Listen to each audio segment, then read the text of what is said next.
Well, this protest is in no way confined to Cairo. It is truly national. Egypt tonight is a country at a complete standstill, with unconfirmed reports of fuel shortages beginning to emerge. The numbers are estimates, but for a country a week ago under the grip of dictatorship, they are quite extraordinary. At least 200,000 protesters were reported to be demonstrating in Tahrir Square in the capital. At least 50,000 reported in Egypt's second biggest city, Alexandria, as you just heard. 50,000 in Port Said province, 50,000 more in Suez, and 10,000 in Al Mansoura province. In response, the government has locked down the country completely. All roads in and out of Cairo and other flashpoint areas, including Alexandria, Suez, Mansoura and Fayoum, are closed, with numerous checkpoints in place. Train services nationwide have been completely suspended for a second day. Bus services between cities have been halted, and Cairo's main tourist attraction, the pyramids, are closed. Egypt Air, the country's biggest airline, has cancelled around 75% of its flights, unable to find crews amid the curfew. And the planes that are leaving Egypt are mainly evacuation charter flights from the United States and European countries. Well, the protests in Alexandria are the largest ever seen there. Banks, shops, petrol stations, all closed. But the protesters took over the main squares, where they remain tonight. Our international editor, Lindsey Hilsum, is there. Up with the emergency flag, down with the machine guns. This morning, soldiers in Alexandria got orders to remove the weapons on top of their tanks. And that set the mood for the day. They gathered near the Qaid Ibrahim Mosque, the debris of violent demonstrations from last week all around. Someone had made a fake coffin, a symbol of President Mubarak's longed-for demise.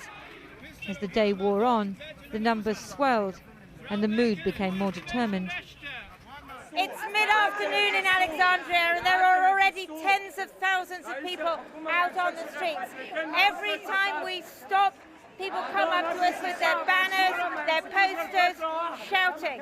One woman we've just seen sitting in a wheelchair said to me, "No justice, no justice." Today for these people is the day.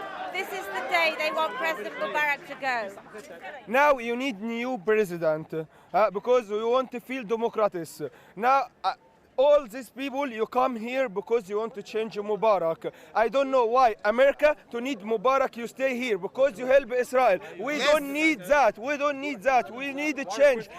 But we found all sorts of different views out there. This man said it was a revolution for Muslims, Christians, atheists, Baha'i, homosexuals, bisexuals and lesbians. Homosexual, bisexual and lesbian. I'm not sure that would go down well with everyone. Some prayed before protesting.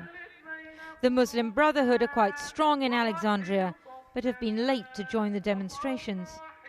In a strange reversal of how things used to be, two surreptitious Mubarak supporters insisted on hiding down a dingy alleyway, scared to speak in public. It will be a chaos if he left us. It's enough to be 30 years without any war, huh? This Mr. Mubarak is the reason. He make very good contacts with the Europe and America and all these people. They help us because he have a good politics. He's a really good man. But these people don't understand what gonna happen in the future. Now when what they will do happen this, in the future? If Mr. Chaos. Mubarak left now. But such views were very much in the minority. When we made it to a high spot, the scale of the protest became clear. People as far as the eye could see, and more hidden by the buildings. This was a massive gathering, the biggest Alexandria has seen since the demonstrations began.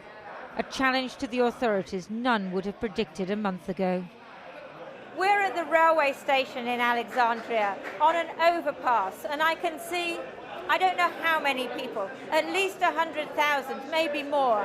And on our way here, there were many, many more coming behind us. So it seems that today, Alexandria is determined to match the numbers that they have in Cairo. I was chatting to people when suddenly a rumor ripped round the crowd that President Mubarak had resigned. And he will... Masha?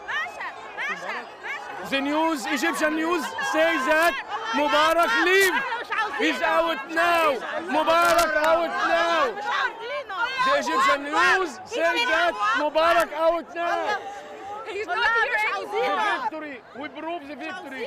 You know, all the people want to live in safe. He was a dictator. He was a dictator. It's gone. It's gone now. But the tears of joy were too early. It wasn't true. We left as dusk fell, the protesters determined to remain until the rumour becomes reality. Lindsey Hilsum, Channel 4 News, Alexandria.